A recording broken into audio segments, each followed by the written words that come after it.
welcome back to Press X for Chromosomes, where, hey guys. Albert, how the heck are ya? Settling in the neighborhood alright? Oh, you betcha. Got the living room in order at least. That's great to hear. I've been doing some living room work as well. Finally got the 50-inch in there. The game looks great in high def.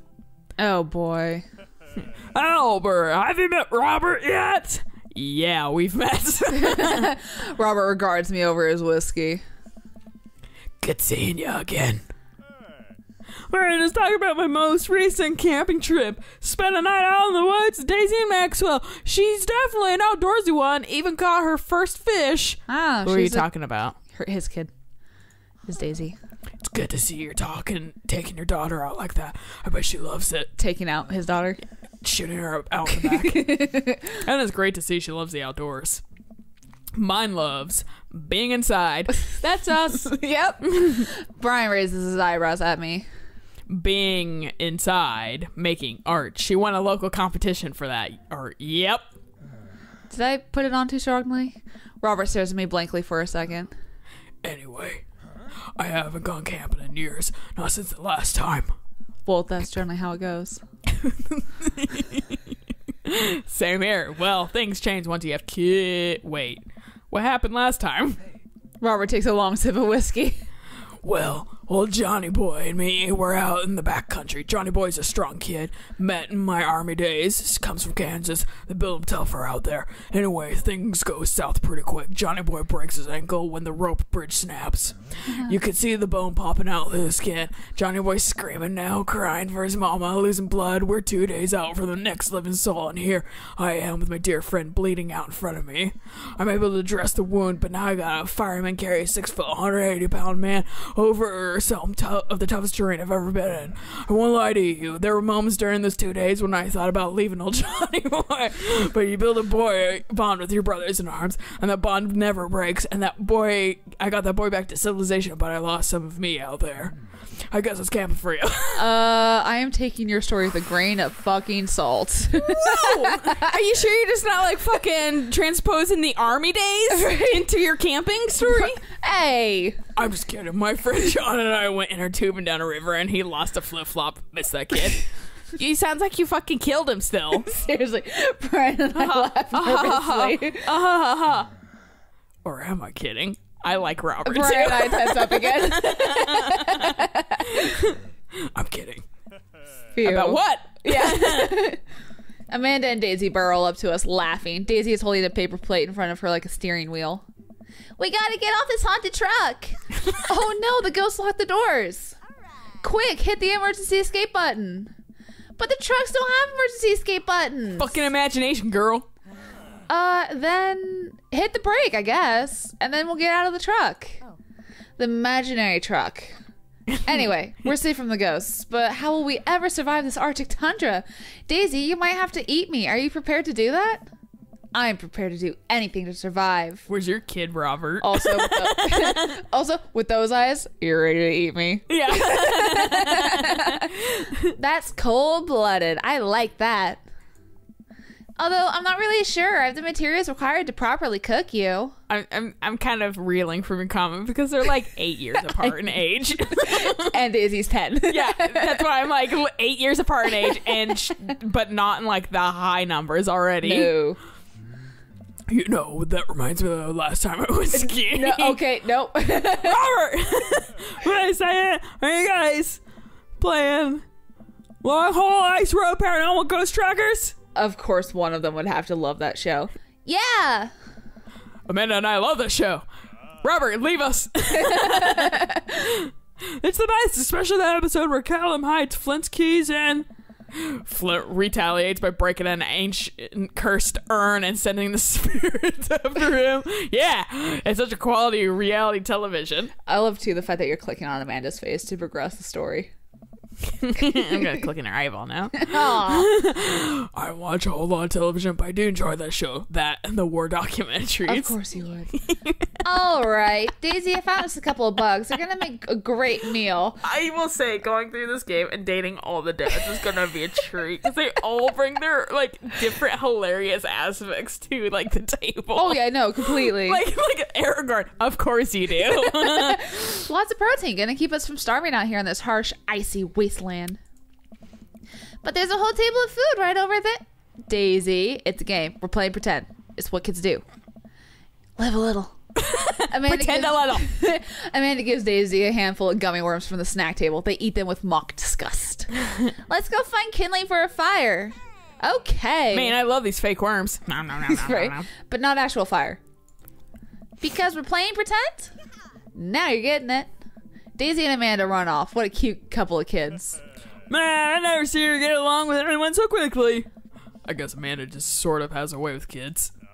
That's kind of amazing. Daisy doesn't really get along with kids her age. I mean, I was literally one of those kids that I have an easier time talking to people that are older than me than younger, or than like my same age. Right. Not anymore, because I think everyone's grown up to the place where I could have talked to them when I was younger. Right. But I've always had an easier time talking to adults versus kids my age when I was younger. That's fair. It's nice that he's not trying to one-up me this time. Maybe we can have a regular friendship after all. See, what you want to do is we get together and we beat down on Robert because he doesn't have a kid. And so we just make him feel inferior. We don't know if he doesn't have a kid yet. I think he ate him. That might have been old Johnny Boy. Really? Really? She just kind of keeps to herself. Her teacher says she spends every recess in the library. That's me. I was going to say, that's you. I think the other kids are intimidated by her intelligence. That part wasn't me. There it is. I wouldn't worry about it too much. Amanda was shy at Daisy's age, too. She used to have a habit of crawling under tables and crying every time we took her to a restaurant. That was me. She bit people, too. Oh, kids, right? Gotta love them. You're required by law. I hear that. Well, since they're getting along so well, maybe we should try to put together a little play date for them. They do seem to get along really well, but the thought of continually hearing all about Brian's accomplishments is rough. Yeah, that'd be nice. Well, I don't want to take up too much of your time. Go meet some of the other fellows. Fellers. Burger time. Matt and Hugo seem to be embroiled in an intense discussion. Craig looks on, smiling politely. I walk over to say hello. I like how it's the white dads. Yeah, the, white dads. The other white dads. the off dads. Yeah, the kind of off dads, yeah. And then the ethnic dads. To be fair, I too would have put Damien and Joseph together. Because that is a funny juxtaposition. Oh no, completely. Well, I don't think it's fair to compare two art movements like that. Periods in art only exist because they're a unique byproduct of the social and political climate of the time and space, and try to take something like, say, the Rococo period and compare it to postmodernism in America.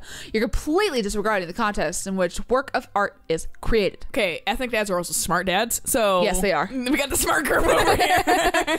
Smart and buff. Yeah, smart and, yeah, very trim. Yeah. Matt and Hugo seem to be so busy talking they don't notice me. Craig leans in. Dude, I have no idea what's happening. They might just fucking... They're either fight or kiss soon. Do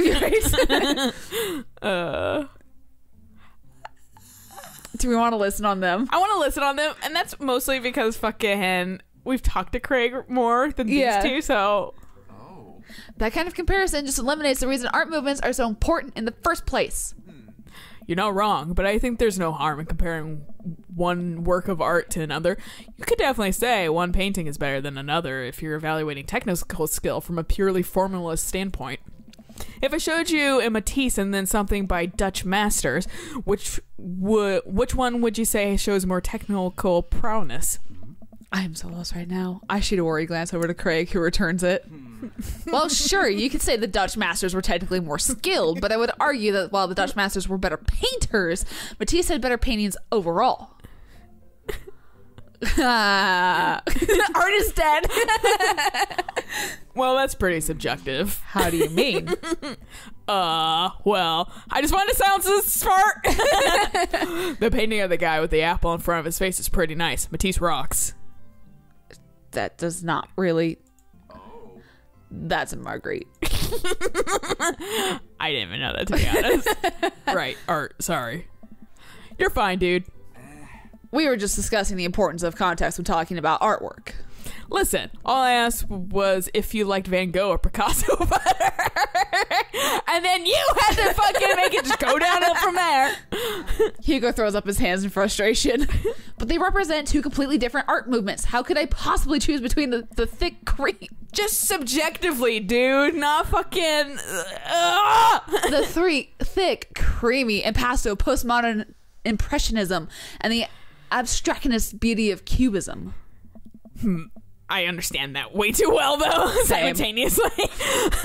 Man, that's all above my head. Me too. It's all good, man. The cool thing about art is that we all perceive it differently. A single piece could have totally different effect on each person that looks at it. And that's awesome. Just 1 minute about that. Hugo, please. Sorry. I get really fired up about art stuff. Albert, how are you liking the neighborhood? Albert, we always pause. We're just like, the fuck can we just... Is that right? It's pretty nice. Everyone's been super friendly. Seems like your daughter's fitting in just fine. Matt points across the yard to where Amanda, Daisy, and another young girl are playing. They're all sitting cross-legged in the grass, picking weeds and weaving them into little flower crowns. It's pretty adorable. The girl you don't recognize jogs over to us. My daughter. She cool. She's fucking adorable. What is it, sweetheart? It's a flower crown. I thought you'd look cute in it. Fuck yeah, man. Well, there's only one way to find out. Please have a flower crown. Matt takes a flower crown and places it on top of his head. Am I cool now? The girl stares at him, thinking it over. No. But you're slightly less uncool than you were before you put it on. Damn, high bar. Damn, Hey! Hey, Albert, this is my daughter. Hello. I'm Carmen San Diego. Carmencita? I think so, yeah. Yeah. Amanda comes over with Daisy in tow. Dad, look, I'm making friends. Are you making friends? You better be making friends. Don't tell me what to do. Yeah, actually, Amanda. You remember the you remember the cool... I was going to say uncool. You remember the cool barista from the coffee shop? And my old college friend. Where is Craig, by the way? Your teacher. He fucking vaporized away the minute the kid shut. I saw him shuffle off and I was like, bye, I guess. Where's his other two womb nuggets? Oh, hi, Mr. Vega. I didn't realize we were neighbors. Oh. Yep. You still gonna give me that overdue term paper? Ha ha ha, great seeing you. Amanda finger guns her way out of the conversation like a champ. She learned the finger guns move from me. I'm very proud. She's definitely a charmer. Speaking of which, where did my son go? Ooh, you're the only one that doesn't have just like a daughter or 17 kids. Well, Damien has a son. That's true. I already forgot about that fucking catastrophe. Hugo looks around the party. He must finally spot him because his eyes go wide. Ernest! Fuck. Ernest Hemingway Vega, are you smoking? I'm just fucking appreciating Flower Crown over here. Ernest is holding a lit cigarette. Nope. I see Ernest across the way. He casually takes a long drag of the cigarette and flicks it into a gutter. Unbelievable. Excuse me. Hugo marches over to welcome back. Turn my attention to Matt and Craig. Maybe you just got too, like, he was on our side of the circle, so we couldn't see him. Kids, am I right? Man, I do not envy Hugo. The last barbecue we had, Ernest tried to shove a sparkler down Joseph's pants. Nearly burned down half the yard. What? And the barbecue we had before that, he actually burned down half the yard. And then it spread onto my lawn, and he burned down half my yard, too. Hugo walks back over to his scumbag. Find him. Hey, everybody, sorry about that. Albert, this is my son, Ernest. Hello. Ernest looks away, sulking, his hands shoved deep into his pockets. Hugo nudges him impatiently. Hey. Nice to meet you, Ernest. What grade are you in? Doesn't matter. Ernest. Okay, I'm in 8th grade. God, are you happy now? I'm sure you were just dying to know. Yeah, good for you. Can I go now? I'm tired of talking to old dudes who blame my generation for their failing economy. I mean, you're not wrong. What? Also, that's technically not his generation. depending on when this takes place. Yeah, to be fair, we don't know yearage. I would assume it's this yearage because fucking they're all pretty fashionable. Right. I don't know. Ernest. Oh yeah, because I'm totally embarrassing you. Also, you've got like a fucking, like the. Got like pubes. I don't think like I wouldn't have called them pubes. The term rat keeps coming to my mind. I don't know why. Ernest puts earbuds in and storms off to stand in the corner. Well, that was certainly something. He seems nice. Hugo puts his head in his hands and sighs. I'm so sorry. He's having a really rough time. As much as I want to be the cool dad, I have to be the authoritarian dad, and he clearly resents me for it. I mean, I think as a dad and a teacher, it's about as authoritarian as you can get. Honestly, are any of us cool dads? Is it even possible to be a cool dad? What? I'm as cool as a cucumber. See, that right there. You can't say that. My kids think I'm cool. But for how long, Craig? How long do we get to be the cool dads? I don't know.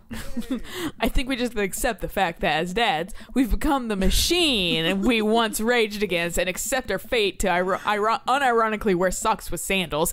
That's a Pacific Northwest That thing. is a very Pacific Northwest thing. Your kids may think you're cool now, but the moment they hit puberty, you're doomed. Also, I like how you and I both got a dad that rambles. Yeah. Amanda's 18 and she still thinks I'm cool. I yell across the yard to my daughter. Amanda! Amanda! I'm a cool right? I was literally going to say that right after. It's like the game literally might say it. Am I cool, right? Amanda just laughs. She keeps laughing. I see your point. As much as we all want it, I don't think it's as important to be a cool dad as it is to be a good dad. We can't all be best friends with our kids. It just doesn't work. I mean, look at me and Ernest. Our job as parents is to make sure our kids turn out okay. Yeah, mine's see, not. You guys are the benchmark for what we don't want to be. And he's like, hey, yeah, you're right. But it's nice to have it both ways. Hearing these guys talk about this makes me think of my relationship with Amanda. We get along so well, but there might come a time where it won't be like that. Is college when that happens? Hey. Don't let us eat up your time, Albert. Go meet some of the other people around the neighborhood. And without further ado, let's work some magic. Are you going to pull a rabbit out of your hands? Joseph, I just keep thinking of the firecracker down his pants now. I just want to unlock this entire backstory. It sounds delightful. Joseph closes his eyes and takes a deep breath and gets to work. With the greatest of ease, he sets patties on the grill, flourishing as he flips a spatula in the air. It's easily some of the best grill work I've ever seen. You guys think this is my first time in front of a grill? Also, I want to date a dad I'm not voicing. That's fair. That's 100% fair. He's working faster now, effortlessly tossing cheese onto patties and perfectly grilling onions on the side. One after another, the dads take notice and crowd around Joseph to admire his masterful technique. You fucking starts juggling them. You probably don't know this, Albert, but Joseph's known around here for his grillmanship. I didn't know that was a thing. He's unbelievable. I can't even say that. I've tried to get on his level, but I just can't catch up. Let us keep studying. He has a rare quality about him. You see my puns? Mustard, we keep talking about this. Can't we just appreciate the artist? I think you have to like put your hand up every single time. I've never seen him make a mistake. Okay, we need to stop. This is getting too cheesy. Fuck off. And like he's like, come on, man. Please stop. All of the children at the party boo the glorious display of puns in unison. All right, guys, the food's ready. Please form an orderly barbecue queue. I just left it. I Yeah. was like, bye. Amanda groans. We all grab our food and hang out, enjoying the perfectly cooked cheeseburgers. Man, it's so wild how all of us dads live in the same cul-de-sac. All but one is Sounds presumably like a single. Kind of nice, isn't it? It feels like there's a real community here. Totally helps when you're just a single dad trying to raise a kid. We're happy to have you here, man. I think you're gonna like this neighborhood a lot. I like how he hasn't lost his flower crown, too. Same. Plus, Amanda seems to be getting along with all the kids. If she decides to get into like the babysitting game, she'll really make a killing. Hey, why don't you add us all on Dad Book? What? Hold on. What? Hold on. I gotta compose myself. Dad Book. Yeah, it's a great social network for dads to keep in touch with Naturally. each other. We're all on it, so if you ever need to reach out to anyone, that's the simplest way to do it. You guys got whiskey? Sorry, I'm just an old-fashioned dad. Social media goes over my head sometimes. Don't worry, Pops. I'll help you figure it out. Are you a dad on Dad Book? The rest of the barbecue goes smoothly. We all trade stories and drink beer as our kids play on the lawn. Amanda breaks up a fight between Carmencita. Carmenesta and those weird twins. I think they wanted her soul. Amanda and I walk back to our place as the sun sets over the neighborhood. Pretty fun party, don't you think? Dude, and he has demon children, too. That's awesome.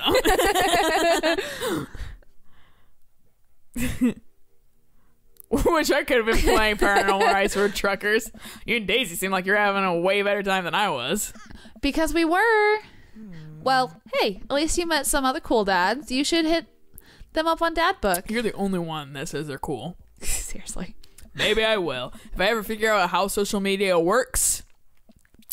Yep. I have a good feeling about this place. Me too, Dad. Nice.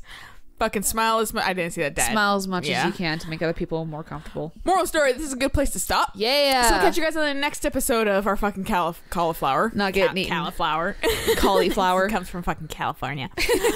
Until next time. Bye.